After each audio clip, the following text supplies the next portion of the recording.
to order and then turn it over to Mary Ruth to do the roll call. Yes, ma'am. Ms. Bridgeforth, Present. Bedsole, Representative Clark, Here. Amanda Foster, Here. Kendra Key, Present. Representative Lovern, Mike Paulus, I am present as I live and breathe.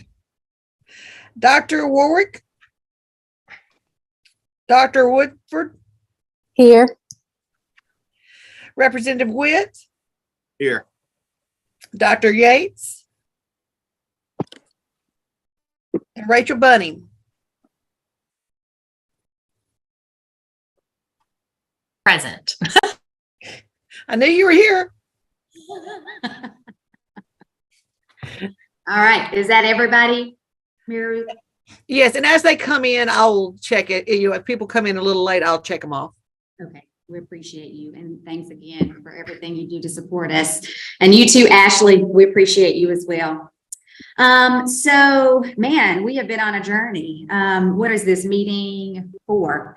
And so today we're going to hear report backs from the chairs of each of the subcommittees. And I got to participate in some of those. I know our team got to participate in all. Just want to say thank you for the work that you all put in. A lot of times path courses are where great ideas can go to die, but not in this one. This has been a lot of work, a lot of research, engaging with subject matter experts, becoming subject matter experts of our own. So just want to say how much we appreciate you doing this on top of the jobs you already do. So I'm going to turn it over to our subcommittee chairs, and a big thank you to Kendra Key for chairing our child care subcommittee, to Amanda Foster. Oh, goodness, I heard you guys did a lot of great work as well, chairing our education and training subcommittee, and then to Jenna Bedsole for chairing our wages subcommittee. And that's how we sort of broke ourselves out based on some of the conversation that populated out of our last call. So I'm going to start with Kendra for childcare. And what we'd like to do is have each chair maybe talk anywhere from 8 to 10 minutes. We've talked a lot about these, so we're trying to hone in on what are the recommendations that your subcommittee walked away with. And then we're going to leave a little bit of time after each person goes for committee members to weigh in, subcommittee members to weigh in, and then to move to the next person. Does that sound good to everybody? Okay, perfect. Yes. Okay, thank you, Representative Clark. Kendra, we'll start with you. All right. Well, good morning, everybody. Such a thrill for me to present out on behalf of the Child Care Subcommittee. This committee was comprised of Representative Lovern, Dr. Cynthia Warwick, Melanie Bridgeforth, and myself. And we are very, very grateful to Dr. Blakely O'Connor for all of her hard work in helping us assemble these recommendations. We have 4 recommendations that we are putting before this group. The first is creating tax incentives to increase the supply and affordability of quality childcare in Alabama. We look to our neighbor in Louisiana and really borrowed from their comprehensive child care tax credit infrastructure, that has resulted in the significant increase in the number of children participating in quality childcare programs and an increase in the number of childcare instructors receiving training and credentials to improve their teaching practices. Our recommendation includes 4 subparts. So this would be tax credits for families, tax credits for childcare business owners, tax credits for childcare teachers and directors, and tax credits for businesses. The second recommendation that this group is putting forward is utilizing all available federal funding, including temporary COVID relief, to support access to affordable quality childcare. We all know that Alabama has limited time opportunity to direct federal funds from COVID relief programs to support childcare. And we've seen some COVID relief funds successfully deployed to subsidize childcare worker salaries through the American Rescue Plan.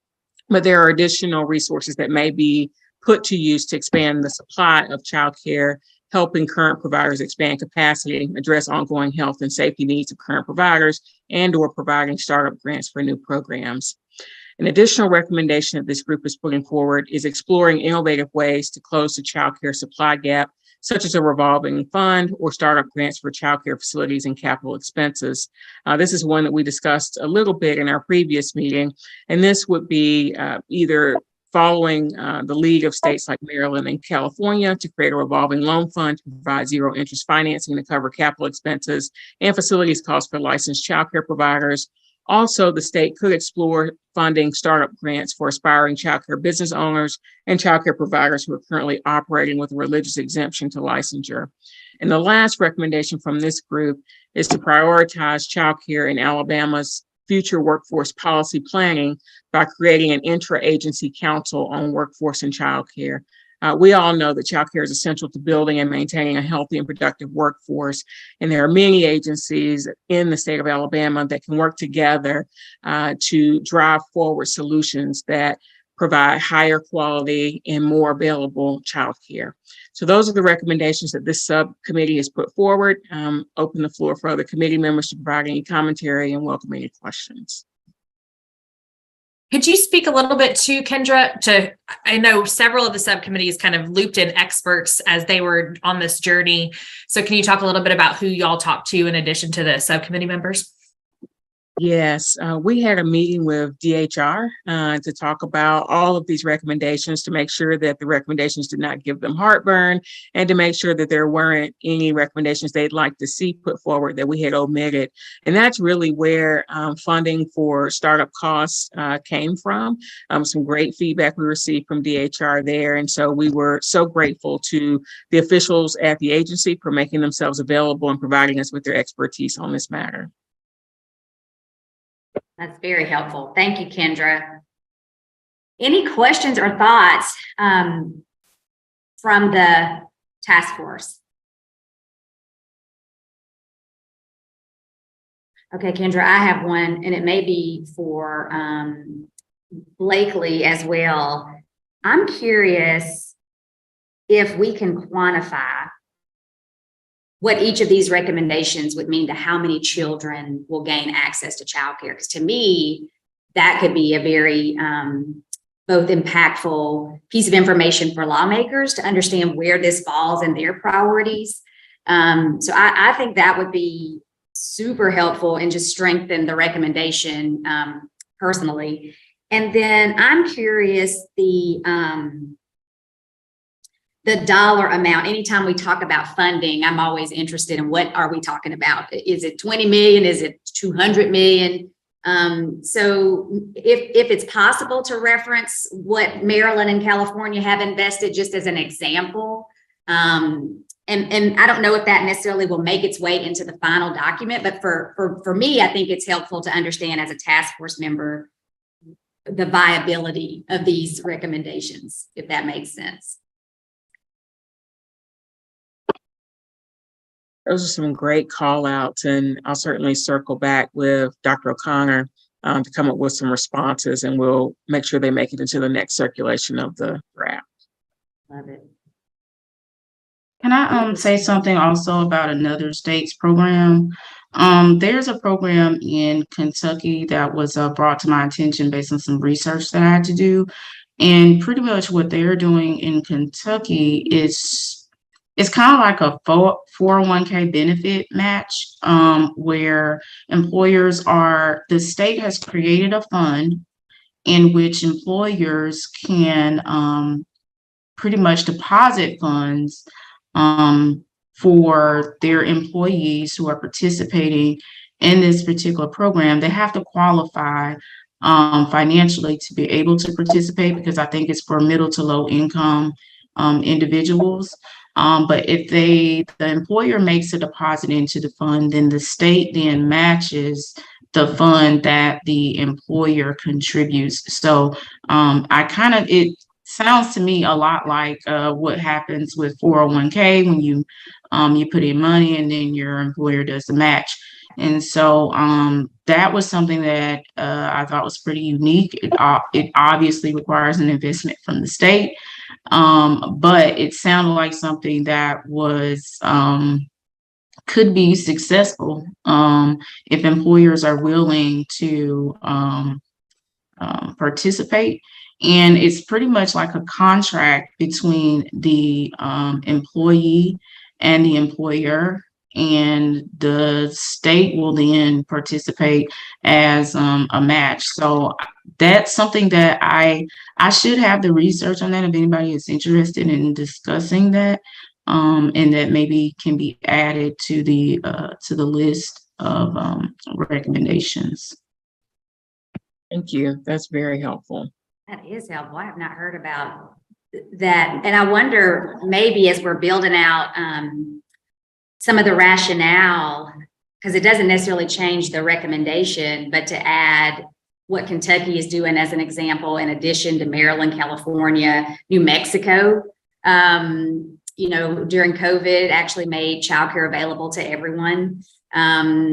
And has extended that beyond just COVID. And so how they are doing that, I think there's 120,000 children now that have access to childcare in New Mexico. So maybe thinking about adding just a little texture in our rationale for both Kentucky and New Mexico to the already strong Maryland and California. This is great. Yes, thank you, Ashley.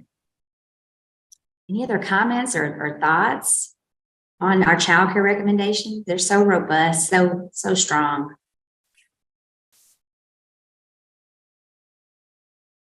Okay, well, Kendra, I think that means just go get it done. Okay, we love it, we support it, just make it happen. Understood. We're on it. We're very excited. Okay, so if there's nothing there, we're going to move on to our next subcommittee, which is education and training. Amanda, I'll turn it over to you. Thank you, Melanie. Good morning, everyone. So going back to sort of where all of our recommendations came from, our first Zoom call, we introduced Dr. Rhonda Gady, who's the provost and associate chair of the electrical engineering department at UAH. We gained a deeper knowledge of the STEM camps that she has been in charge of that are held there every summer. And got a better understanding of obstacles, coordination efforts, funding requirements, you know, and the ultimate cost, as well as an impact report from her about how those STEM camps are interrupting the early mindset of young girls, particularly between the ages of 12 and 13. That was a recommendation from the National Science Foundation that American Association of University Women had also sort of furthered the efforts and created these Tech Trek camps that have been spread across the country. California has a very successful Tech Trek as well. You know what? And I failed to mention who's on my subcommittee. Let me back up for just a second. So myself, obviously, Dr. Cynthia Warwick and Dr. Stephanie Yates.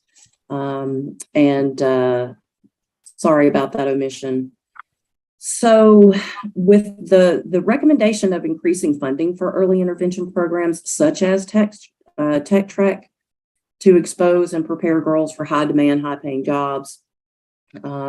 So just basically trying to create a lifelong pathway of opportunity for girls by reshaping the way that they see themselves in the workforce, you know, trying to reverse stereotypes, stigmatism, you know, just the effects of societal framing of jobs that women should be involved in. So that's really the point of it. But we also realized in that call, Dr. Warwick introduced us to the name of Donnie Jones, who is deeply involved in the West Alabama Chamber of Commerce. And they have engaged in a program called World of Works, which is similar to Tech Trek. It's not strictly female or gender focused, but it does expose young kids to, you know, regional workforce opportunities that increase awareness of high demand, high paying jobs.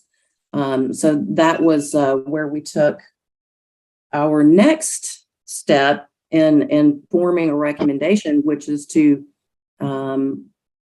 sorry, I'm skipping a step. Let me back up. So I'm going to talk about Donnie Jones's webinar and Zoom call that we had with him in just a minute. I'm going to go into the apprenticeship program in Alabama. So I was able to attend a 2-hour webinar that was hosted by the Urban Institute. And in that webinar, we heard from a lot of different legislators in different states, people who have been involved in the program structure themselves, where we learned about, the obstacles, successes, and basically trying to create a more friendly state environment for apprenticeships. I am aware that there's an apprenticeship program in the state of Alabama that is successful. But what really I found to be an important honing of those existing programs is reimagining the types of jobs that are eligible for certification. For instance, Tennessee had a representative on the call. They have pioneered an earn and learn program for teachers where teachers can work, earn a living, get a certification in teaching, and even a 4-year degree while on the job. So they're not having to step away, create a lot of debt and student loans, deprive the family of an income stream. They're getting it all on the job. And so those kinds of things. And then, obviously the medical fields are short-staffed and need workers. And clearly there's a lot of improvements we can do along those lines. But something that didn't make it into the recommendation, and I would love to hear from our legislators on the call, is, the Urban Institute has found that licensure issues is the thing, where you have licensing boards in the medical arena, for instance, that want to create obstacles to people getting licensed in nursing and technical medical fields. And I don't know if that's true in the state of Alabama, but it certainly seemed to be a common thing that came up with other people on the call from different states. So, possibly looking at passing some sort of real clean legislation that tells the licensure board, hey, you can't block an earn and learn pathway to a career for women or males for that matter. So that was an important outcome. So moving on, Donnie Jones, who was introduced to us by Dr. Warwick, he has participated in the West Alabama or Alabama Works and Alabama Works Success Plus program. They've outlined a structure for the state. They've added credentialed workers to the workforce. They've had tremendous success. And so what makes sense is obviously when something's working, why not expand it? Find out what they're doing and doing well, because they've added numbers in the female workforce that are nothing short of just really impressive. And he had, a very large slide deck from, I guess, probably PowerPoints that he has showed, other people along the way to, gain support and maybe expand and influence other regional programs. But the recommendation that came out of our conversation with him is that to scale successful workforce development programs throughout the state and ensure well represented within a lot of different organizations, that we need to fund additional workforce navigators, which are people who help job seekers access the resources they need to access quality jobs, including transportation, childcare, housing. So this person is basically a social worker, but they are dedicated to cases. So for instance, if I were going into an earn and learn pathway, or I was looking to participate in an apprenticeship program, this navigator would be tasked with making sure I'm able to get to that job, that apprenticeship opportunity. So helping me with transportation, helping me understand the childcare landscape, what credits are available, what sort of funding might be beneficial to me. So they are tasked with understanding what opportunities are out there in terms of individual help. So adding those people and having the state fund that. Don't know the cost of that because it's more of a, I don't want to say pie in the sky, because it is a need, but the cost of it is something that I think would develop over time in terms of understanding it. Also adding a representative to the Alabama Workforce Council. So there's the Alabama Workforce Council and then the Workforce Development Council, which are two different councils.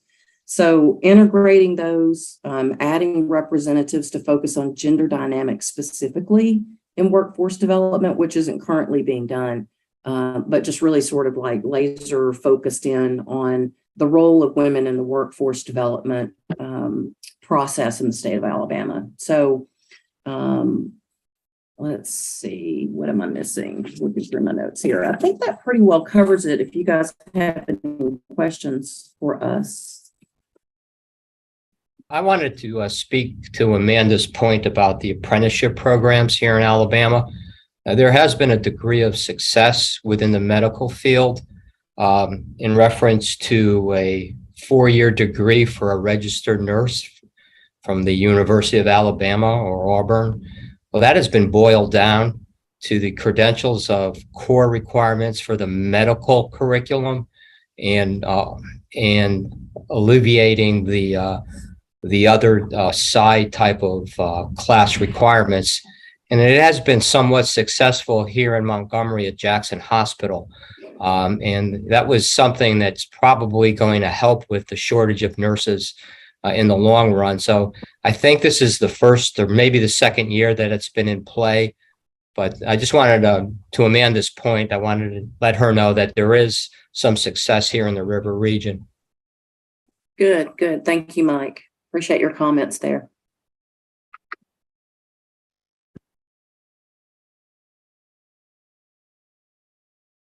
So Representative Clark, what is your take on the state of the apprenticeship programs within the state in terms of, the coordination with licensure boards? I mean, have you personally heard of any sort of pushback?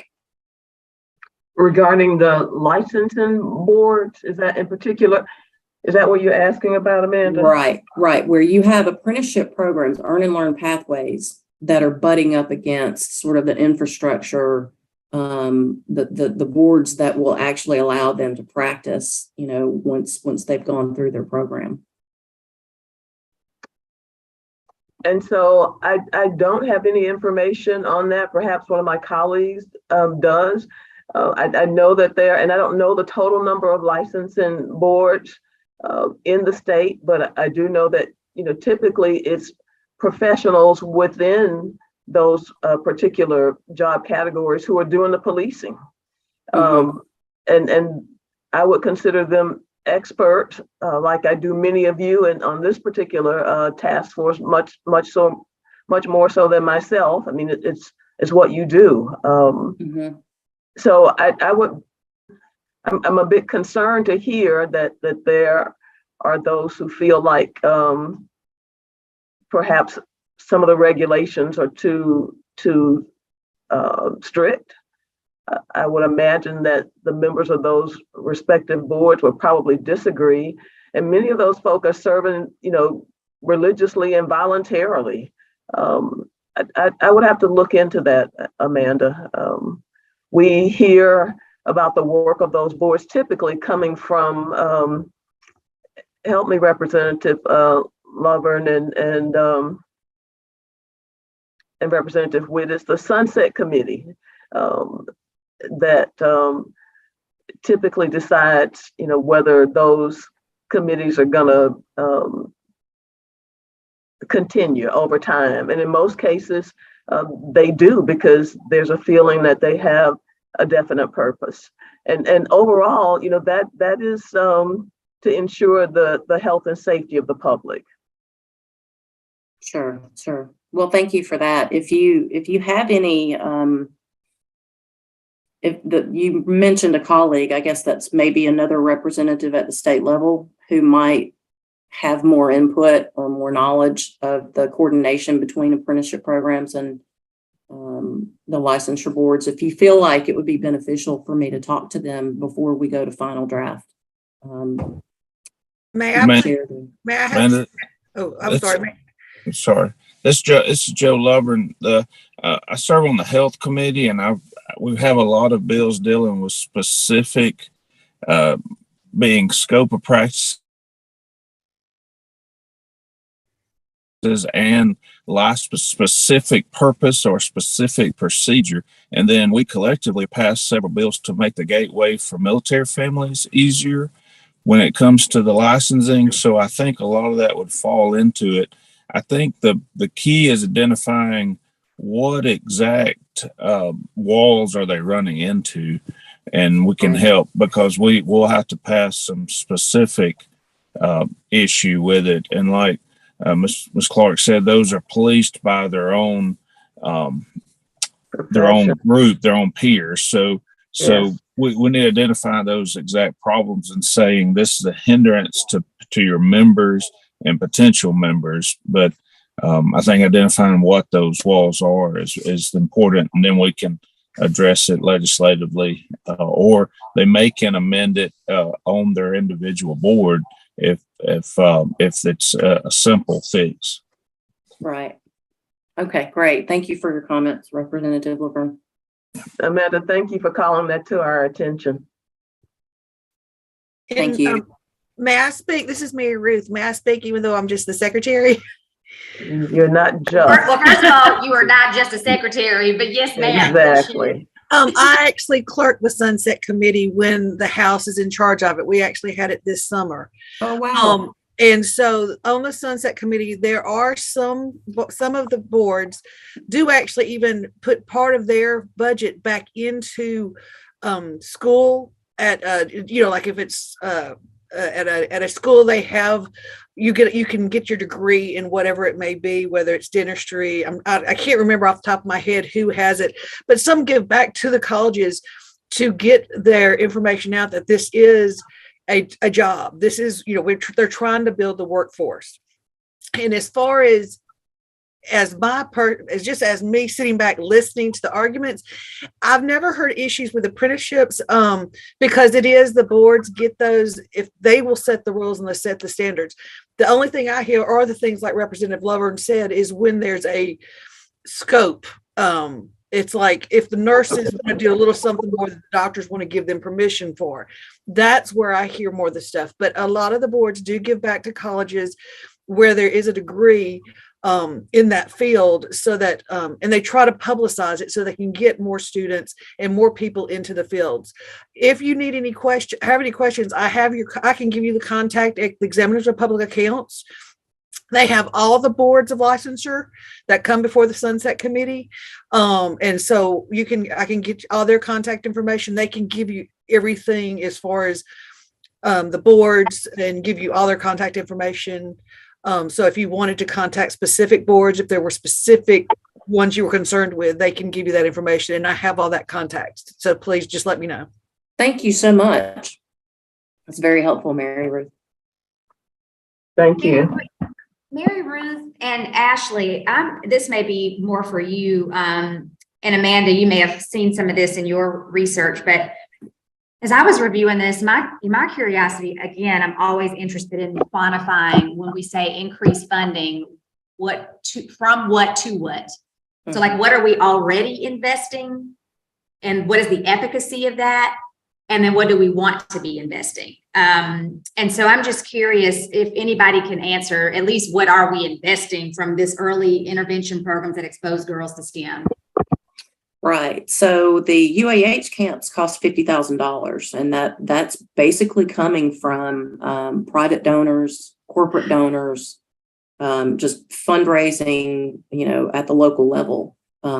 So if we were to replicate those camps and add more at the state level, which is what Dr. Gady suggested, mainly because some of the kids have to come all the way from, down in Representative Clark's area, which that's a 6-hour drive, that's a big burden for a family that might be middle to low income in the first place. And so even if we make the camp cost $50, what the overall cost to the family is much, much greater. So just basically expanding those programs, trying to get them into other communities.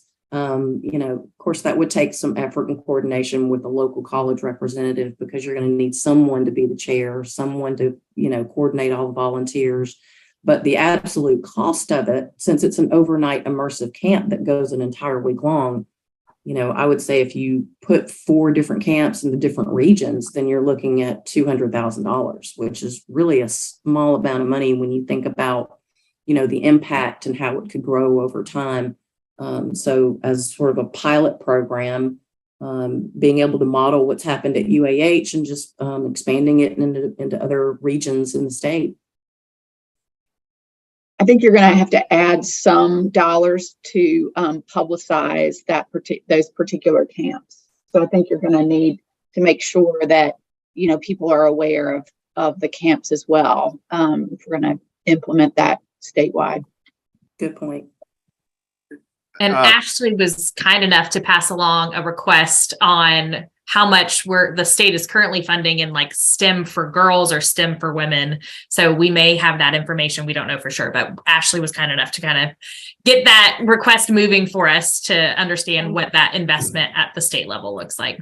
Thank you, Rachel. Yeah, I'm sorry. I just want to say, I don't know anything about numbers and budgets. Like that's our fiscal division. And so I did pass it on to someone. I'm going to follow up with the people in our fiscal division, because I believe there was the STEM question. I felt like there was another question specifically about what you wanted to know about what we are investing currently. And that's just something that I would have to get with whoever would be the appropriate person in our fiscal division to find that information out. Thank you, Ashley. Others from the task force. If I may just add just a real quick comment. 3 years ago, I had been part of a workforce development launch 2035. You may be familiar with that. Limestone, Madison, Morgan counties here. And it was a think tank to look at what we were doing wrong, what we were doing right within the 3 counties. And that was 3 years ago. We found that there were 53 different organizations, associations, et cetera, that was actually working on workforce development at that time. 53 within our 3 counties that were doing that. And that seemed to be a lot, that seemed to be confusing to our people. And we one of our goals was to try to dwindle that down to maybe just a one-stop shop, or give the information to the people. This is where you need to go. And there's no information. I mean, there's an information overload out there of really which pathway to take. And when you've got 53 different associations and organizations trying to accomplish similar same things, a lot of people get lost in that translation. So if there was a one way we could come up with a one-stop shop, this is where you need to look at, this is the path, or this is the opportunities that are out there, whether it be the UAH camp, et cetera. That would be, I think, very helpful to our folks. So it's interesting you bring that up, because, we all agreed that it's such a vast landscape and there's so many people involved that we honestly didn't even know how to start, to find out what's out there. Like you just referenced, there's so much. And Dr. Warwick actually recommended a clearinghouse. So basically a brain dump, for lack of a better word, of all the things that are there on a central site. And then that navigator that Donnie Jones recommended, the navigator would be the person who takes all those things that you just mentioned and directs the individual, in the right pathway for what they're trying to accomplish. So, but yeah, I appreciate your comments on that. It's very relevant.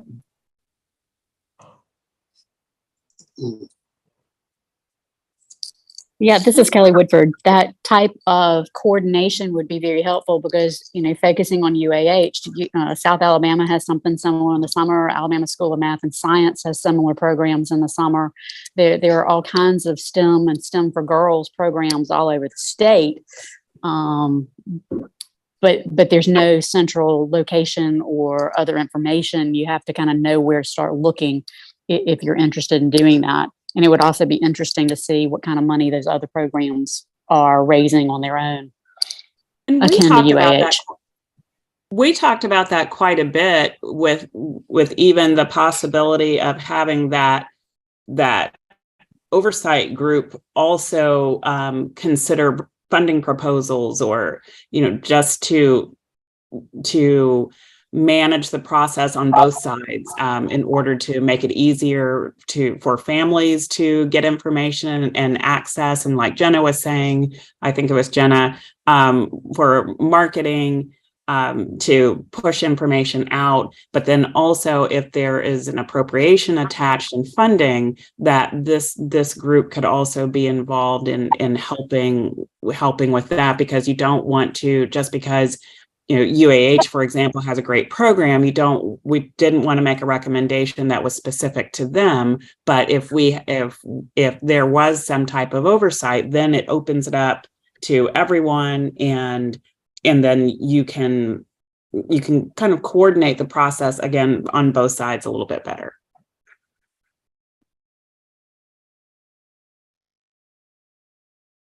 Anybody Definitely. else weigh in? If I may throw in one other thing, I also help out another committee that I do, or not a committee. It's the SALSA program, which is Space Camp. You have Space Camp that, of course, everybody can apply for. The SALSA program is something they do at the Space Center, that every representative and every senator gets to choose 2 children to go for free, and there's a scholarship given. So the Space and Rocket Center would be somewhere to check, because they do have that. Every scholarship's worth like $1,000. The parents only have to get them to Huntsville, but that week-long program is given, and then they get their news out. They send the letters to the superintendents to get to the students. And so I know that's how that is done. And then the representatives can back up by calling their superintendents and going, did you get this to your schools? So I'm sorry, Ms. Clark, I'm looking at your picture. I'm like, I'm giving you more work to do to call your superintendents. But that was another way just to get the news out, going through the schools. Yeah. Mary Ruth, do you know how many lawmakers participate? Does everybody do it? Everybody does it. It has been the program's been going for a few years now. At first, very few children apply, because they do have to apply. So you get the people who want to learn and want to go to Space Camp. And right at first, only a few would apply. Now, one district may get 5 people. And the SALSA program, they were very nice. They would kind of move people into other districts. Now it's actually getting competitive. And so almost every representative now has at least one, and some have 5 to 7 apply. And so it's actually getting competitive now that it's out there, now that it's known. You've got, children that want to go. And so the representatives are having to choose. Before, if you had 1 or 2, they just, of course, give the slot. But it's getting more and more competitive, because they're finding out about this. It's worth $1,000, and you just got to get your child up there. And it is a specific age range, and everything. But it is getting competitive now and so every representative and senator takes part in it. So do you know who pays for it? That you would have to ask the Space and Rocket Center. It's somehow in their budget where they raise the funds, and because they're the ones who give the scholarships. The Space and Rocket Center gives it. So I don't know if they gather it from all the kids who pay the rest of the year, but it is funded by them. Got it. I'm glad Mary Ruth brought that up. The Space Camp immediately came to my mind as well. And I can tell you that we get a lot of tender reminders, don't we, Representative Witt and Representative Lovern, to nominate students, to make sure that schools in our districts are aware of Space Camp. The popularity of the program has definitely grown, but those who are responsible for recruiting stay in constant contact with us during the session to remind us, to help to ensure that they get good participation. And Amanda, your point about the burden for families to participate, to have their youth participate in programs like this is definitely an issue. I have some students who want to participate in Space Camp, and also who want to come to the legislature to be pages. who usually don't understand the financial commitment.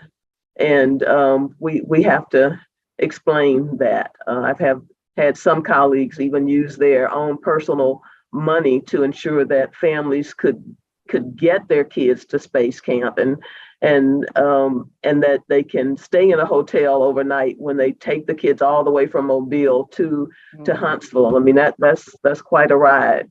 So it's not just a matter of the room and board when they get there, but it's also the logistics. And again, that can be a challenge for many families. Mm-hmm. Agreed.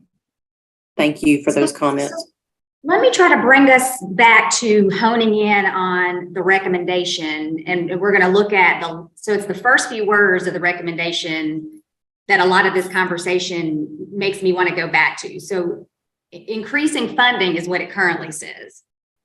I've also heard, coordination, like this idea of a one-stop shop. I think, Amanda, you use language around creating a pilot program to maybe mirror some of the camps that we've seen.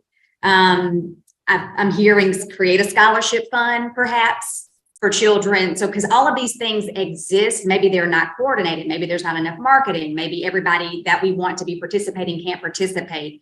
So I do want to hone in because I think these recommendations, we know that our members of the legislature are going to take them very seriously. And I want to be sure that we are telling them exactly what it is we want to see happen. So let's hone in with some of the discussion around what do you all feel the recommendation that this discussion is leaning towards? Is it still increasing funding, or is it coordinating the existing funding and programs that exist? Or is it none of those?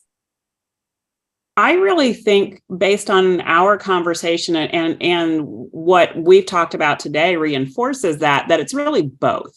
Okay. But when you think about particularly what Representative Witt mentioned about the number of programs, that I think that coordination piece becomes important, because if you make the recommendation for funding and you're successful with some type of appropriation, without the coordination, without the marketing, without the communication vehicles, going back to Melanie, what you said earlier, then it makes you question efficacy and whether or not you're really achieving the goals that you set out to do. And I think in our subcommittee, we kind of went around about this a few times because we talked to different people and we got all this information, and there's so many existing programs, there's so many directions that we could take, but we're really very concerned about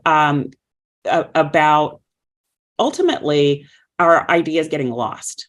And so for me, at least, it kept bringing me back to this idea of oversight and coordination. I exchanged a couple of emails, or we all did, with Rachel the other day. And I think she mentioned that the other two subcommittees did have that type of oversight recommendation included in theirs.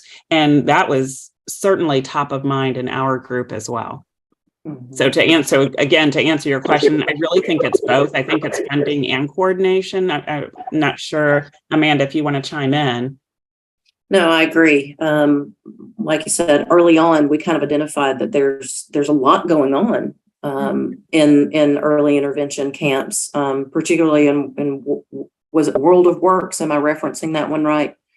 So it's not that there's lack of opportunity. It's just overlapping potentially efforts that need to be better coordinated. So if you guys are open with it, our team would definitely, and obviously we won't do anything with the full task force until we come back to your committee, but I hear some massaging of the recommendation to both add in this coordination into the language around increased funding. I think in the rationale, Blakely and Rachel, I would recommend, because this texture of this conversation is really nuanced, not necessarily in the document in this moment. And I want to capture that in this document, that we are not lacking in everything in our state. Sometimes it's a matter of it being coordinated and a matter of people knowing that it exists. Because that gives people, and some of this may not even be a legislative solution. Some could, but then there may be other, I don't know, maybe some corporate entity that's listening right now would want to create one of these camps in another region. So let's tinker with that, and then we're going to get some additional information. Ashley's going to do some searching on the fiscal end of the legislature to figure out if we can hone in on a number. So we're going to put recommendation 1 to bed, if that sounds good, with the notion that we are going to massage it a little bit to add coordination. We're going to get that additional information on what we're currently investing, and then we're going to keep the increased funding. We're just going to add in some of those other pieces. Is that what I'm hearing? Sounds good. Perfect. And then there's still the other 2 recommendations. Did anybody have any thoughts or comments on the expansion of apprenticeships or scaling workforce development programs?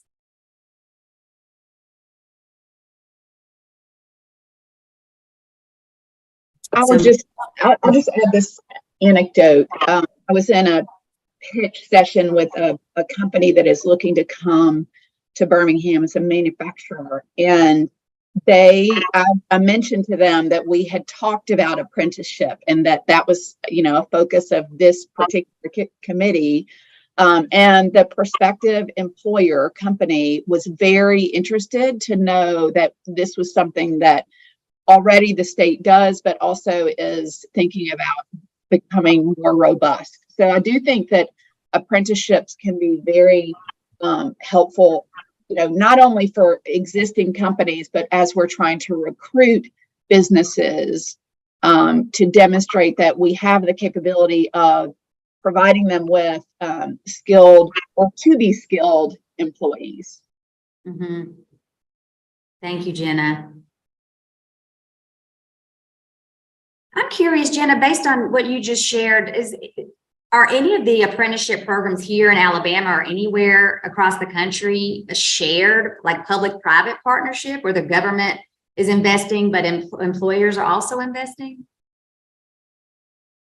A good question. I don't know there can be public-private partnerships for particular jobs. The most common apprenticeship is through the unions. They provide a lot of, they provide a very stair-stepped training program from a apprentice to journeyman to, lead person to then foreperson. So they have that sort of structure built in through the local unions. And the companies that I've represented, they either are union or they've implemented. I've got a client that has, I think, gone through the Alabama Department of Labor and created their own apprenticeship program. So I think that can be a model that's very, very helpful as well.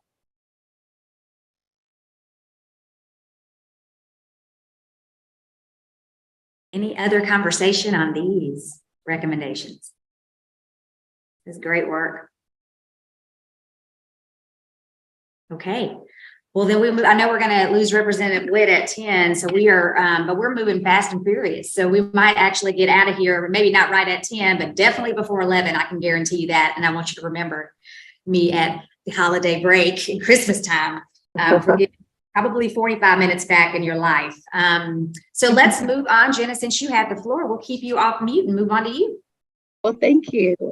I had the great privilege and honor to serve on this committee with Representative Clark, Mike Polis, Representative Witt, and Dr. Woodford.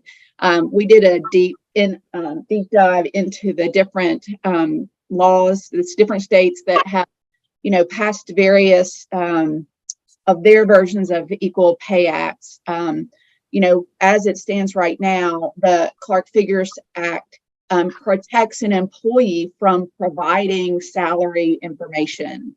Our first recommendation is to include a provision or provisions that prohibit employers. So it puts the onus on the employers from requesting salary history.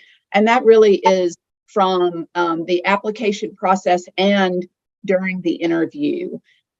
We also recommend that we ban also third parties. So if you are hiring somebody from a staffing agency, that staffing agency is likewise prohibited from asking salary history.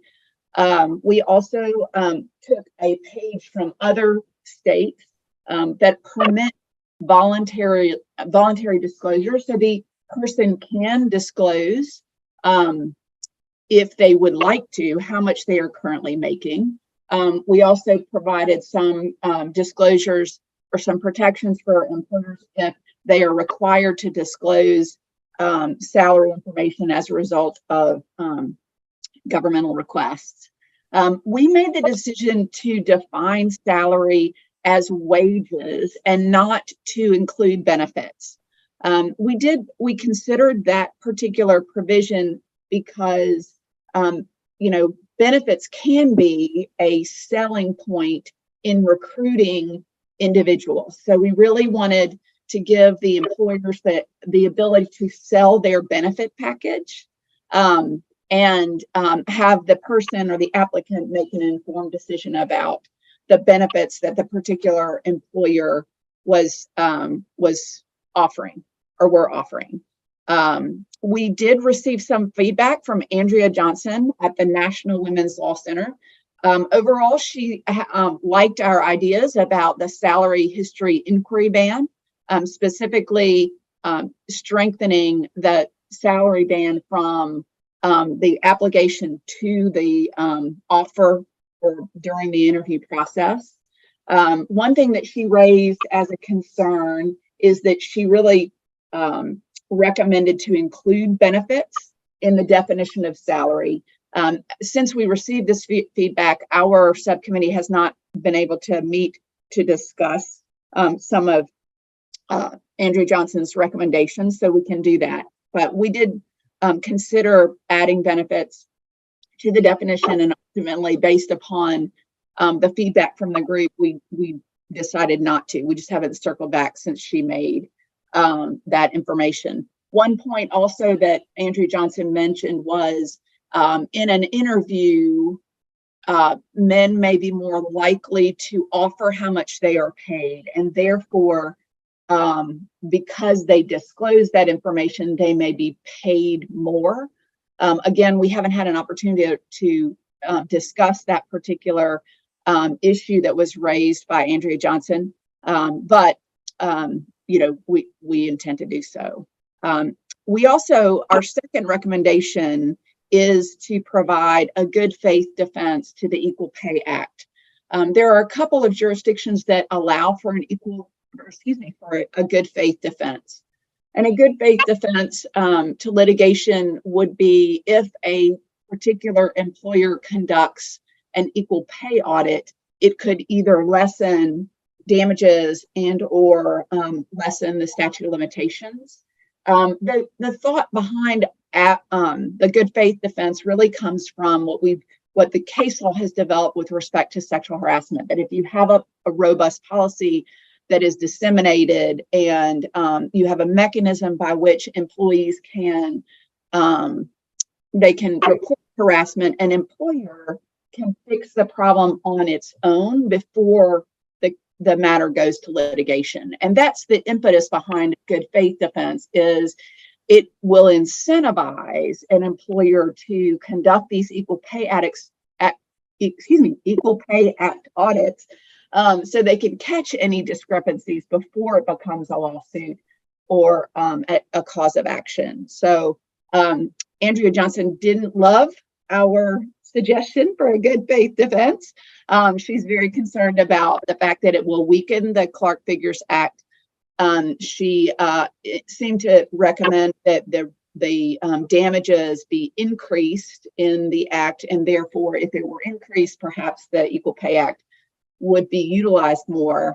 I'm not sure that increasing damages would there would be much appetite for that in the legislature. But again, we have not had a chance to talk about as a subcommittee about these recommendations.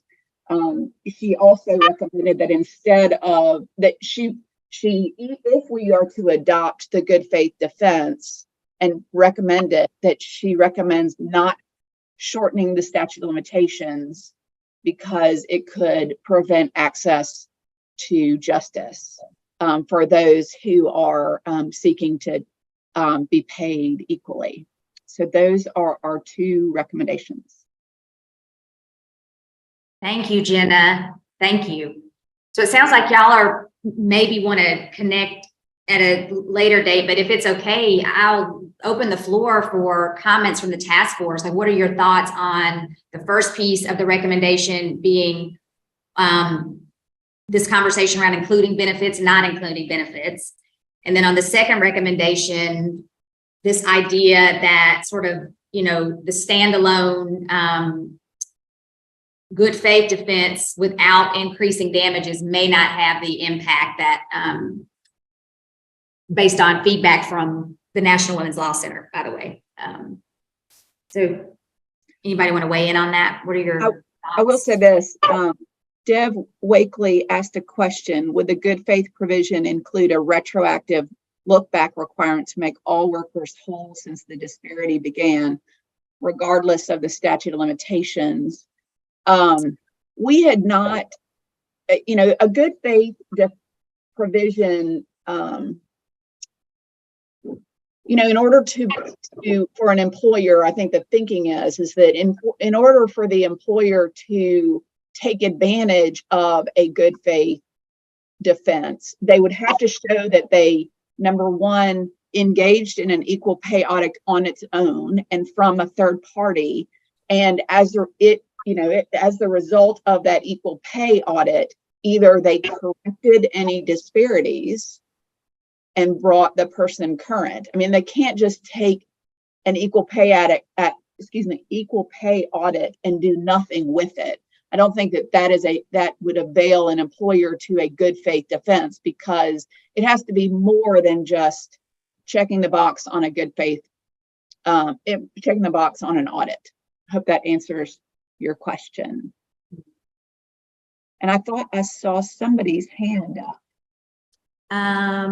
Was that Blakely?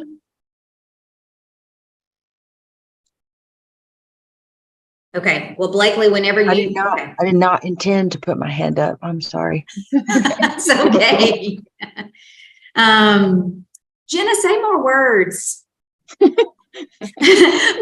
What you just said, because this is my,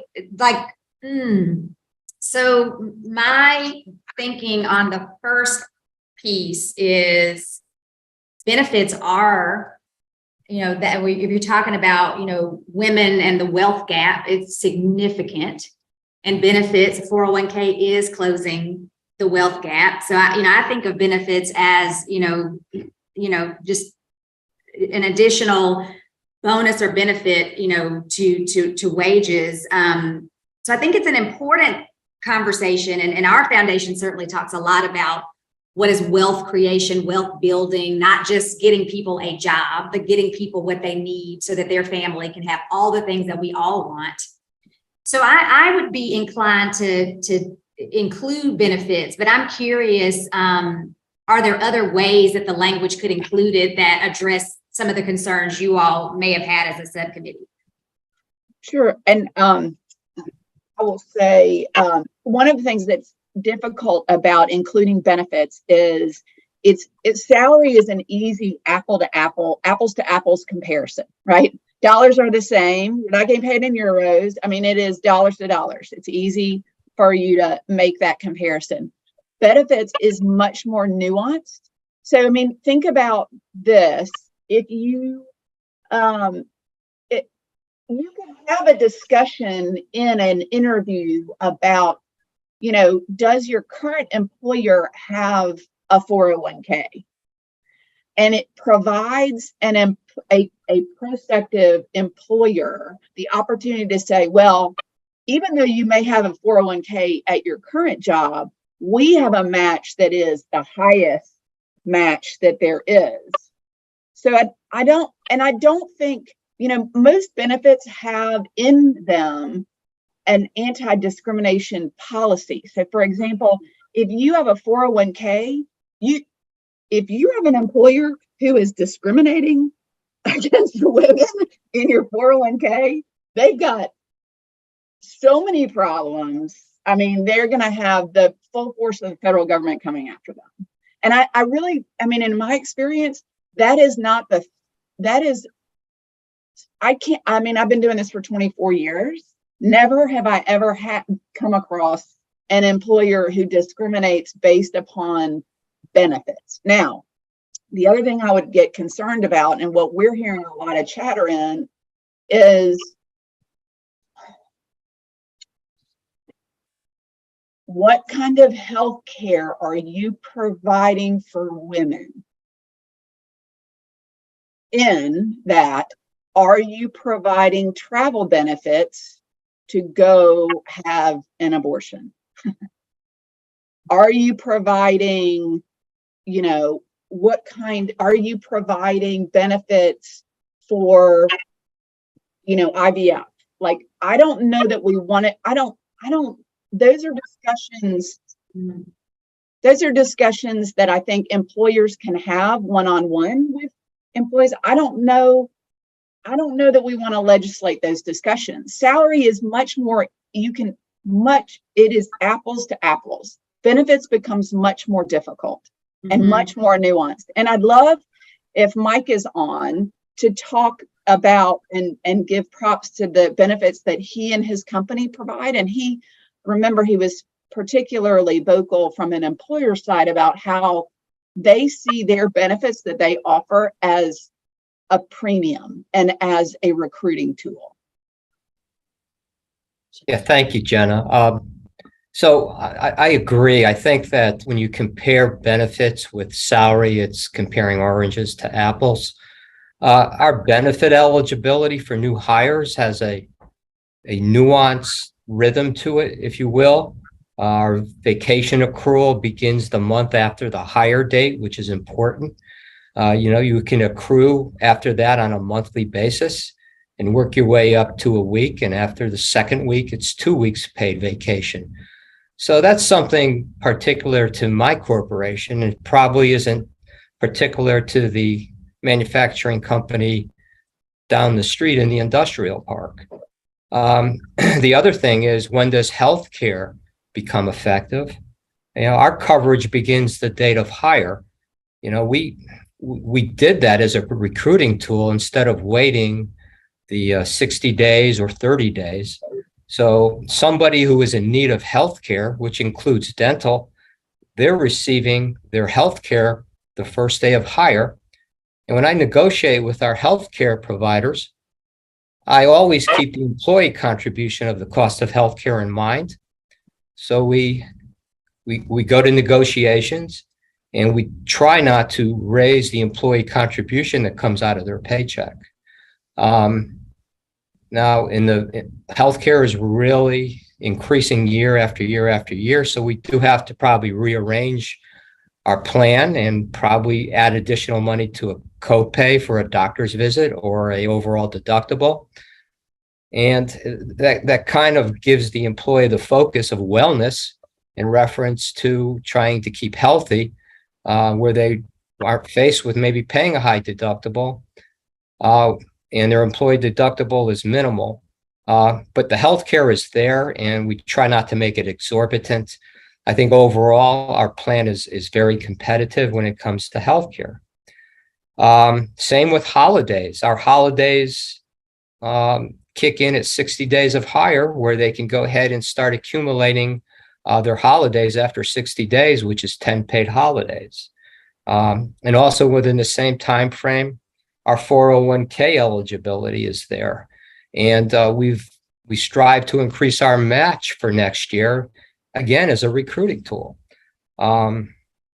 We also have life insurance and accidental death and dismemberment policies at no cost to the employee, the hourly and non-exempt employee at $20,000. And the only thing we ask them is make sure you have your benefactor in mind, and hopefully you'll never have to face using that. So same with our short-term disability for hourly and non-exempt.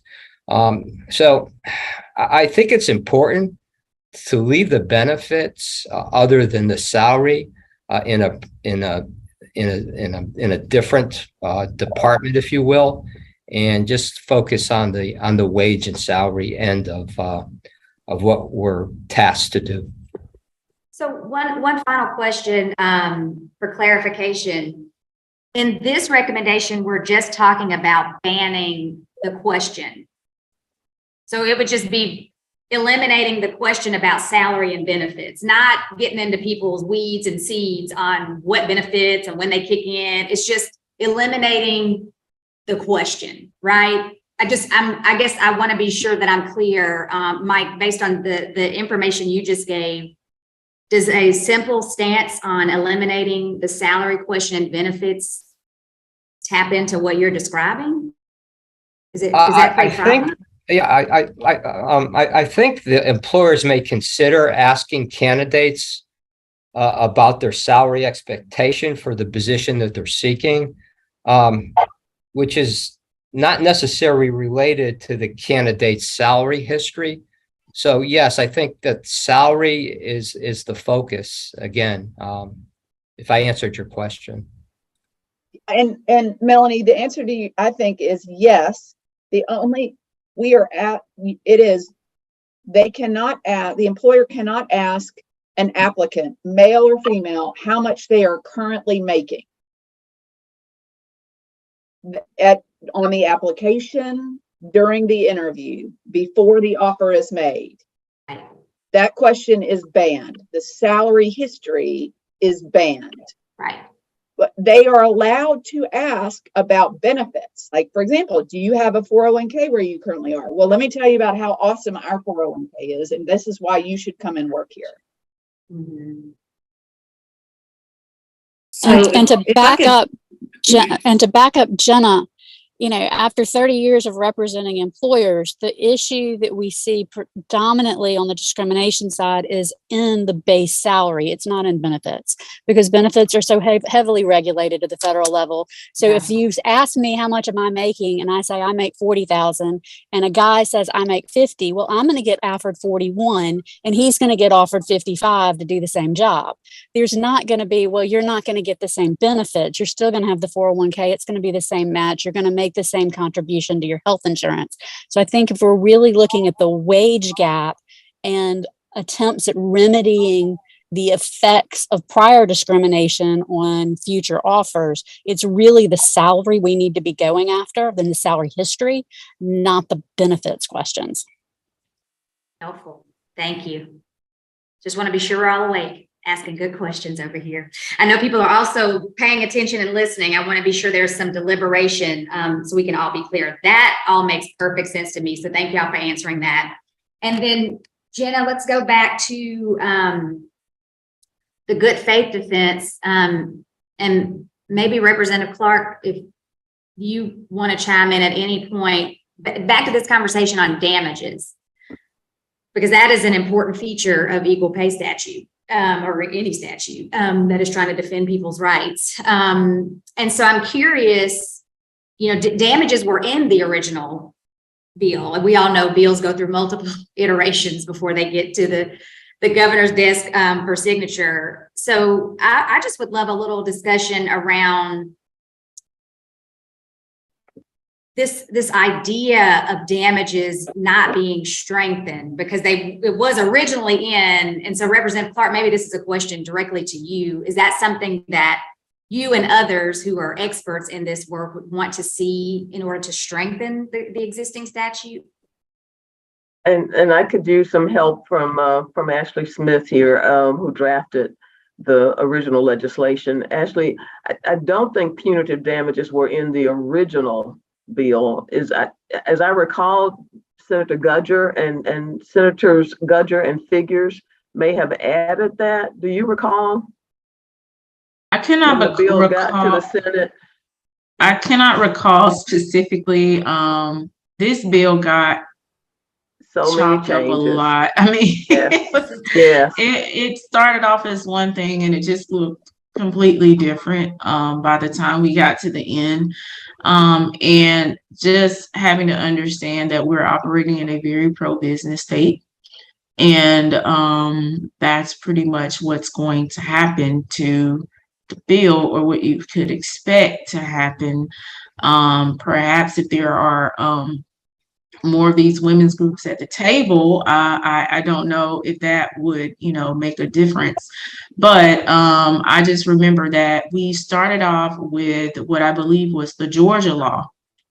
And by the time we ended, it was just something completely different from that. But I don't remember specifically about punitive damages. I would have to go back and look at the bill in its original form. And that's something that I can do just to see kind of where we started and where we ended up and what were the biggest. I recall the biggest issues being smaller businesses. Those were the ones that were very concerned about this particular bill, because most larger employers are already subject to the federal guidelines anyway, the federal laws anyway. So there were smaller employers that seemed to be the smaller businesses. I think that's where we were met with the most opposition, if I recall correctly.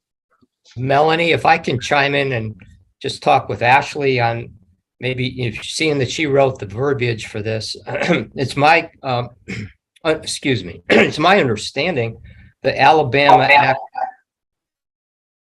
that the Alabama Act does not provide for any damages beyond the wage differential, that there's no liquidated damages like the federal law. There's no compensatory or punitive damages, and there are no attorney's fees. So do we keep that as is, or do we look to build on that? And I think is where our discussion is. And I think what Jenna referred to is that would be, if you change some of those guidelines, that would be difficult to persuade the legislation to go ahead and move that forward. Yes, that's basically going to be your problem here, is that and I would like to be able to provide the group with a copy of what it looked like prior to going through the legislative process, just so we can see what it looked like. And I know we're saying I wrote it, but honestly, Ash was like, I did not. Honestly, by the time I don't get independent, authorship over the bill. So if someone says this is how we want it, and they've got enough support, and if you don't do this, then you're just not going to get your bill. Your bill won't even come up in committee, or your bill won't make it to the floor, or that's the kind of pressure that you face. And so you're kind of in a position of, let's just get something. And then, that's just kind of how legislation works, period.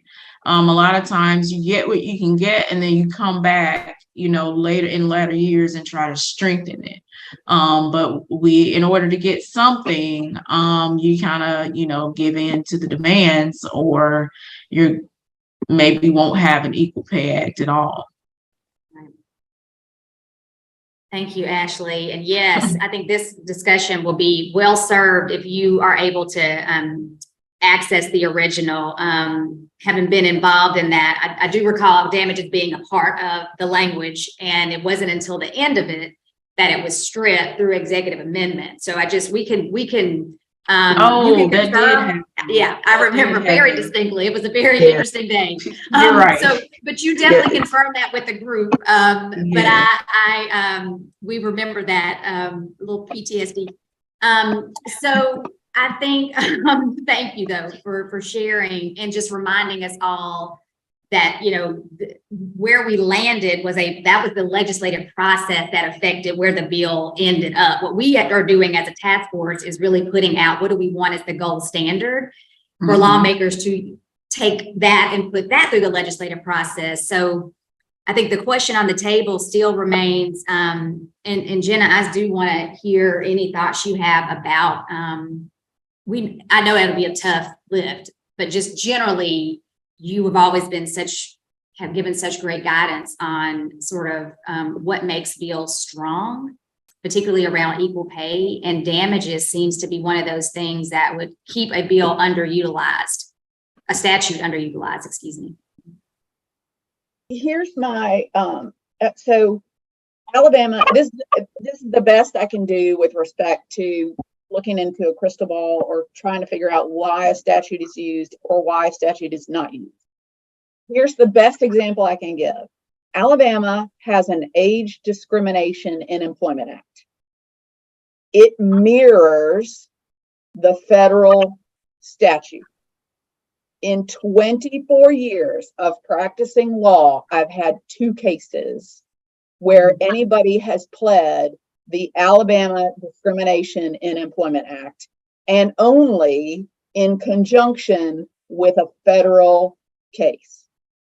So there was the Alabama Age Discrimination Employment Act pled, and also the federal, Age Discrimination in Employment Act. They are. So my point is simply, I don't know that if you put the most punitive of punitive damages, that all of a sudden this act would be used. But I can tell you that if, in my experience, if you can get an employer to do an equal pay audit and they feel good about doing an equal pay audit, I think you will have a much greater success in achieving what we want to achieve, which is having employers look at their pay practices and seeing disparities and fixing them on their own. Mm-hmm. And what the good faith defense does is it incentivizes them to some extent to do an equal pay audit on their own. And I think really that's the best we can do. Mm-hmm. But I'm happy to hear other comments, suggestions. That's helpful. Thank you, Jenna. And I do think Mike, again, has a really good, I think Mike's comment at one point, I know I'm picking on you, Mike, but he said he would love to be able to go into his C-suite and say, listen, Alabama's just passed this act. I think we should do an Equal Pay Act audit. Nice. Yeah. Okay, great discussion. And I've totally overlooked a comment from audience beyond the task force. Rachel, if you could come off mute and read that for us. Sure thing. Okay, from Carol Gunlock, going back to the licensure question, I believe that a number of professions that require licenses have regulation prohibiting licenses to people with criminal convictions, even when the profession is unrelated to the nature of the conviction. If this is the case, this may be an unnecessary barrier to returning citizens and to effective rehabilitation.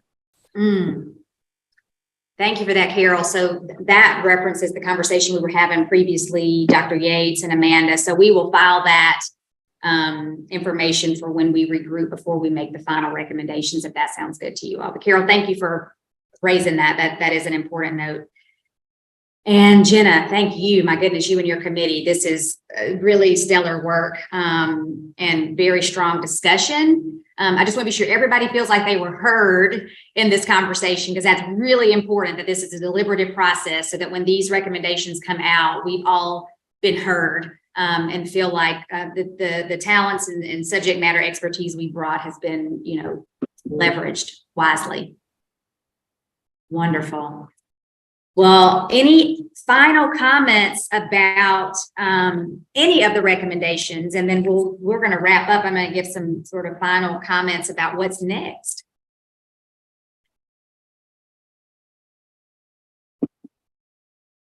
Great. Okay, everybody looks like you're good. So what we are going to do is take today's discussion, which has been incredible, by the way. I think every time we get together, it just keeps getting better.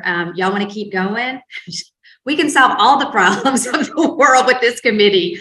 But we're going to take everything we've learned today, and our team is going to massage some of those we've had conversations about. We're going to connect with Ashley, Mary Ruth, who is sitting over there with a significant amount of expertise herself. And we're going to add a little more data into some of that rationale. And then we are going to get a full draft report back to this task force by December 6th. And then we're going to ask that by December 12th, any feedback you all have on that final draft, that you make that, so that when we come together in person on December 13th, we are looking at the 99.9% final version. There might be a typo, which is why I'm leaving that little percent off, but that we are ready to go, so that we can get recommendations to the Alabama legislature before the deadline of December 31st, 2022. So if that sounds good, just a refresher, December 6th, we're going to send to you, and then we're going to give 6 days. December 12th, we want to hear back from you. And then we want to see you on December 13th. We're going to meet at SHIP. We're so grateful. It is a lovely, if you've not been, place to hang out and do business. So I think you'll really enjoy. We're going to have some special guests come in to just say how much we all, and how much people who have watched this process appreciate all the time that you all have dedicated. So is there anything further or any questions about the 13th, the 12th, or the 6th? And so, Melanie, the feedback deadline is the 12th, which is the eve of the meeting. Yes, ma'am. That's really cutting it. It's tight. So what we're going to do, Representative Clark, I missed that it's December 12th at noon. We won't need much time. I promise. And we're not opposed if you want to get it before the 12th either, but we do want to give you till the 12th. This is true. Well, and I guess my question is, once you get that feedback, or is it your plan to then send it to us to review prior to we may need another day. Okay. Yeah. You may need another day. I'm thinking, the task force may need an extra day, or back it up an extra day. So, Representative Clark, are you saying you would like to get the consolidated feedback before the meeting on the 13th? Yes, prior. Yeah, I see. If our deadline, if your deadline to us is noon on December 12th, that doesn't give you much time at all to turn it around and send it to us to review prior to the December 13th meeting. Yes, ma'am. We don't anticipate, because you guys, I mean, these recommendations are already almost final. I mean, there's just a little more information. So we don't anticipate that being a problem for us. The only challenge is December 9th would be the next time for you all to respond. And if y'all are willing to do that, that would give you 3 days versus the 6 full days. So we could still send it to you all December 6th, and we could get your feedback by the 9th. So we were trying to allow you a few extra days, but we're happy to change that to the 9th, which would then give us time to get you something back before, maybe 48 hours even before the meeting. Is that good? I defer to the committee. How do you all feel about that? I may have a tad bit more flexibility than most of you, and I'm concerned. So how does everybody else feel? Amanda says thumbs up. Stephanie's nodding. So the original timeline works for everyone? I think it does. Thank you. Yes, ma'am. Thank you for raising that, though. Okay, so just for clarification, we're going to get you the draft by December 6th. You're going to get us your feedback by December 12th at noon or before. And then we are going to do everything in our power, because I know you're going to do everything in your power to get it to us before December 12th, to get that final document out before we step foot into our final meeting. Sound like a plan? We've got a plan. Thank you, Representative Clark, for your leadership, and thanks everybody for being here. We will see you soon. The meeting is adjourned. Thank you all. Have a good day. See you soon. Bye, Representative Clark.